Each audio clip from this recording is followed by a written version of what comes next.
Hello বন্ধুরা, আশা করি তোমরা প্রত্যেকেই খুব ভালো রয়েছো। তো যে সমস্ত তোমরা স্টুডেন্টরা এবারে আইটিআইতে ভর্তি হবে বলে ফর্ম ফিল আপ করেছিলে, অর্থাৎ থার্ড কাউন্সেলিং করেছিলে, থার্ড কাউন্সেলিং তাদের কিন্তু রেজাল্ট আউট হয়ে গেছে, অর্থাৎ তোমাদের সিট অ্যালটমেন্ট কিন্তু আউট হয়ে গেছে। বাট একটু সমস্যা হচ্ছে, আপডেট হয়নি এখনো পর্যন্ত যা দেখলাম আমি। তো তোমরা যারা প্রত্যেকে যারা করেছিলে তাদের কিন্তু সরি, তোমরা প্রত্যেকে যারা এই সিট অ্যালটমেন্ট করেছিলে, সিট অর্থাৎ চয়েস ফিলিং করেছিলে, সেই চয়েস ফিলিংদের কিন্তু রেজাল্ট আউট হয়ে গেছে। তো যারা দেখবে, তোমরা এখানে গিয়ে দেখতে পাবে, যদি তোমরা এখানে তোমরা লগ ইন করো তাহলে তোমরা কিন্তু দেখতে পাবে যে সিট অ্যালটমেন্টের জায়গায় কিন্তু ব্লু বার চলে এসেছে। অর্থাৎ এটা কিন্তু তোমাদের বোঝা যাচ্ছে যে তোমাদের সিট অ্যালটমেন্ট প্রায় হয়ে গেছে। তো এখনো আপডেট করা হয়নি, তাই প্রত্যেকে তোমরা চেক আউট করতে থাকো। থার্ড কাউন্সিলিংয়ে যে সমস্ত স্টুডেন্টরা সিট পেয়ে যাবে তাদের তো পুরো একদম ভালো, তারা ভর্তি হয়ে যাবে। যে কোনো গভর্নমেন্ট কলেজেই পাও না কেন, তোমাদের ভর্তি হয়ে যেতে হবে, তাদের কোনোরূপ কোনো চিন্তার কোনো কারণ নেই। তারপরে আরেকটা কথা বলি, যারা এই কাউন্সেলিংয়ে তোমরা চান্স পাবে না, যারা এই কাউন্সেলিংয়ে তোমরা চান্স পাবে না, তারা কিভাবে তোমরা একটা গভর্নমেন্ট কলেজ পাবে, সেটা নিয়ে আজকের এই ভিডিওটি করব। তোমরা কি করে এই গভর্নমেন্ট কলেজে ভর্তি হতে পারবে। তোমরা এই আইটিআইতে যারা ফর্ম ফিল আপ করেছো তারা জানো কি না আমার জানা নেই। তোমাদের এই আইটিআইতে আইটিআইতে আইটিআইতে কাউন্সেলিং কিন্তু শেষ একটা কাউন্সেলিং হয়, যেটার নাম হচ্ছে গিয়ে স্পট কাউন্সেলিং। এই স্পট কাউন্সেলিং কিন্তু তোমাদের কাউন্সেলিংগুলো শেষ হলে তারপরে কিন্তু যে সমস্ত কলেজগুলোতে সিট ফাঁকা থেকে যায়, সেগুলোর জন্য কিন্তু তোমাদের স্পট কাউন্সেলিংটা হয়ে থাকে। তো এই স্পট কাউন্সেলিং কিভাবে হয়, কখন হয়, তা নিয়ে আজকে বিস্তারিত ভিডিওতে আমি জানাবো তোমাদেরকে।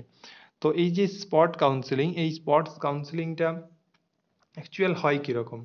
ধরো তোমাদের কাল স্পট কাউন্সেলিং হবে, তাই তো? তোমাদের ধরো কাল স্পট কাউন্সেলিং হবে আজ রাত্রে, আজ রাতে, আজ রাতে সেটা তোমাদের হতে পারে 7টা, হতে পারে 10টা রাত, হতে পারে সেটা রাত 1টা, হতে পারে রাত 12টা। তোমাদের এই রাতের মধ্যে, অর্থাৎ আজকে রাতের মধ্যে তোমাদেরকে কিন্তু একটা সিট দিয়ে দেওয়া হবে। অর্থাৎ কোথায় তোমাদের, যদিও ডেট তোমাদের আগে থেকেই জানিয়ে দেওয়া হবে যে এই ডেটগুলোতে তোমাদের স্পট কাউন্সেলিং হবে। তো এই ডেটগুলোতে তোমাদের স্পট কাউন্সেলিং হবে। তো তোমাদের একটা কনফিউশন থেকে যাবে যে স্যার আমি কোন কলেজে যাব। স্পট কাউন্সেলিং ধরো তোমাকে বললো যে ধরো 14/9 তোমাদের স্পট কাউন্সেলিং হবে। তো এই স্পট কাউন্সেলিংয়ে অংশগ্রহণ তোমরা একটা কলেজে গিয়ে এ, করতে পারবে। ঠিক আছে? তো এই একটা কলেজে গিয়ে যে করবে, সেটা তুমি কি করে বুঝবে যে ওই কলেজে স্পট কাউন্সেলিং হবে বা ওই কলেজে তোমার সিট রয়েছে? তার জন্য তো একটা সিট ম্যাট্রিক্স আগে থেকে দিতে হবে। ওই সিট ম্যাট্রিক্সটা কিন্তু তোমাদের দেওয়া হয় আগের দিন রাতে। ঠিক আছে? ও একটু যারা স্পট কাউন্সেলিংয়ে চান্স পায় তাদেরকে একটু কষ্ট করতে হয়। কষ্ট বলতে তোমাদের ওই রাতটা কিন্তু তোমাদেরকে একটু কষ্ট করতে হয়, অর্থাৎ রাত জাগতে হয় বলতে পারো।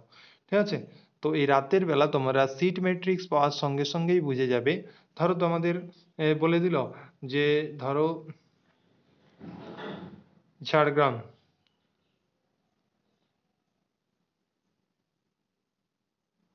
এই ঝাড়গ্রাম কলেজে ধরো তোমাদের তোমাদের সিট রয়েছে ধরো 20টি। ঠিক আছে? কোন ট্রেডে কতগুলো সিট রয়েছে সেগুলো কিন্তু তোমাদের পুরোপুরি মেনশন করা থাকে। ধরো তোমাদের বলে দিল, আমি বলে দিই একটু, তোমাদের বলে দিল ধরো বিনপুর কলেজে 2টি সিট আছে, ঝাড়গ্রাম কলেজে ধরো তোমাদের বলে দিল 3টি সিট আছে, এবং তোমাদের বলে দিল সাঁকরাইল কলেজে তোমাদের বলে দিল ধরো 10টি সিট আছে। তাহলে তোমরা কোনটাকে যাবে? 10টাতে যাবে, তাই না? কারণ সেখানে পাওয়ার চান্সটা অনেকটা বেশি। তাই তোমরা আগে থেকে সেটা তোমরা কি করে জানবে, তাই না? স্পট কাউন্সেলিংয়ের ডেট তো অবশ্যই ওয়েবসাইটে দিয়ে দেওয়া হবে কখন হবে, কিন্তু এই সিট ম্যাট্রিক্সটা কিন্তু আগের দিন রাতে দেওয়া হয়। তো এই ভুলটি অনেকে করে, যারা এই সিট ম্যাট্রিক্স না দেখে অযথা কলেজে চলে যায়। ধরো বিনপুর কলেজ কেউ চলে গেছে, সেখানে 2টি সিট হয়তো দেখবে, যাও সেখানে তোমার চেয়ে বেশি র্যাঙ্কের ছেলে মেয়ে দুটি অবশ্যই আছেই আছে, ঠিক আছে? ঠিক আছে, তো ওই তাহলে তুমি সেই কলেজে আর পেলে না সেই দিনটায়, তাহলে বেকার হয়ে গেল। তাহলে তোমার যাওয়া উচিত ছিল কোথায়? তোমার যাওয়া উচিত ছিল এই কলেজে। তাহলে তুমি 10টার মধ্যে যেহেতু র্যাঙ্ক যতই বেশি থাকুক না কেন, তাহলেও একটা 10 জনের একটা চান্স তোমাদের কিন্তু এখানে রয়েছে। ওকে, এই জিনিসটা তোমাদেরকে আগে বুঝতে হবে। তাহলে তোমাদের এই জিনিসগুলোকে জানার জন্য তোমাদেরকে এই ইউটিউব চ্যানেলটিকে অবশ্যই তোমাদের সাবস্ক্রাইব করে রাখতে হবে, কারণ লিস্ট পাওয়ার সঙ্গে সঙ্গে ভিডিও আপডেট, কবে স্পট কাউন্সেলিং হবে, কোন কলেজে কতগুলো সিট রয়েছে, প্রত্যেকটা জিনিস কিন্তু এখানে তোমাদেরকে সর্বপ্রথম দিয়ে দেওয়া হবে। এছাড়াও তোমরা যে আমাদের টেলিগ্রাম চ্যানেল রয়েছে, অর্থাৎ এর ভিডিও ডেসক্রিপশনে দেখতে পাবে টেলিগ্রামের একটা গ্রুপ রয়েছে আর একটা চ্যানেল রয়েছে। তো দুটোতেই তোমাদের জয়েন হয়ে থাকতে হবে, কারণ একটাতে ভিডিওর আপডেট দেওয়া হয়ে থাকে এবং আরেকটাতে তোমাদের সিট ম্যাট্রিক্সের যে পিডিএফটা সেটাও কিন্তু তোমাদের দিয়ে দেওয়া হবে।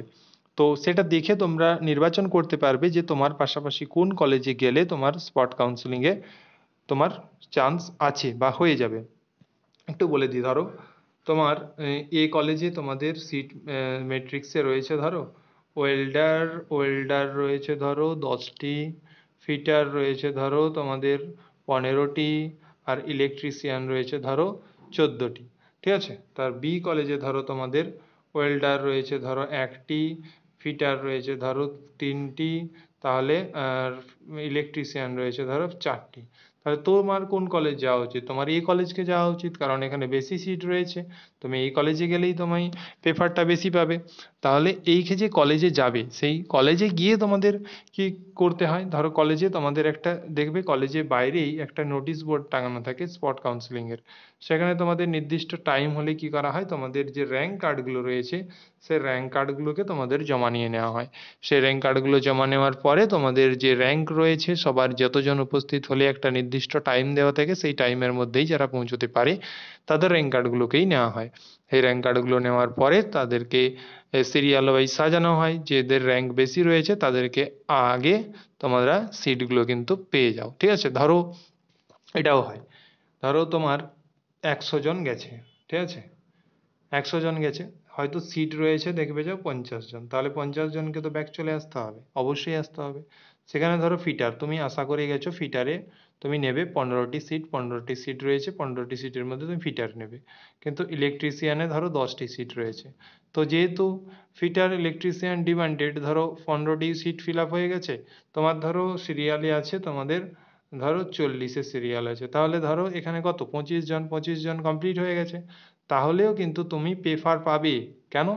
আদার স্টেটের ক্ষেত্রে ধরো ওয়েল্ডার রয়েছে, আরওসি রয়েছে, এই ট্রেডগুলোতে যে সিটগুলো থাকবে সেগুলো কিন্তু তুমি নিতে পারো। তাই বলবো তোমরা অযথা অন্য কলেজে অর্থাৎ প্রাইভেট কলেজে ভর্তি না হয়ে তোমরা যদি ওয়েল্ডার, আরওসি যে সমস্ত একটু ভালো ভালো ট্রেডগুলো রয়েছে ফিটার ইলেকট্রিশিয়ান ছাড়াও, সেগুলোতেও কিন্তু তোমরা একটা গভর্নমেন্ট কলেজ থেকে করলে তার একটা আলাদাই মাধুর্য থাকে। তোমরা কিন্তু অবশ্যই আলাদা ট্রেড হলেও নিয়ে নিও, কারণ তোমাদের এতে উপকারই হবে, অপকার হবে না, ঠিক আছে? এছাড়াও তোমাদের মনে যদি কোনো প্রশ্ন থেকে থাকে অবশ্যই আমাকে কমেন্ট বক্সে জানাবে, আমি তার রিপ্লাই দিয়ে দেবো। তো থ্যাংক ইউ ফর ওয়াচিং। অবশ্যই তোমাদের ভিডিওগুলোকে লাইক করতে হবে এবং তোমাদের সাবস্ক্রাইব করে রাখতে হবে চ্যানেল, এবং সমস্ত বন্ধুদের মধ্যে ভিডিওটিকে ছড়িয়ে দিতে হবে, কারণ প্রত্যেকে যাতে গভর্নমেন্ট কলেজ পেয়ে যায় তারই তোমাদের চেষ্টা করতে হবে এবং তোমাদেরকেও পেতে হবে। তাই বলবো প্রত্যেকে চ্যানেলটি সাবস্ক্রাইব করে রাখো এবং টাইম টু টাইম আপডেটগুলো নিতে থাকো।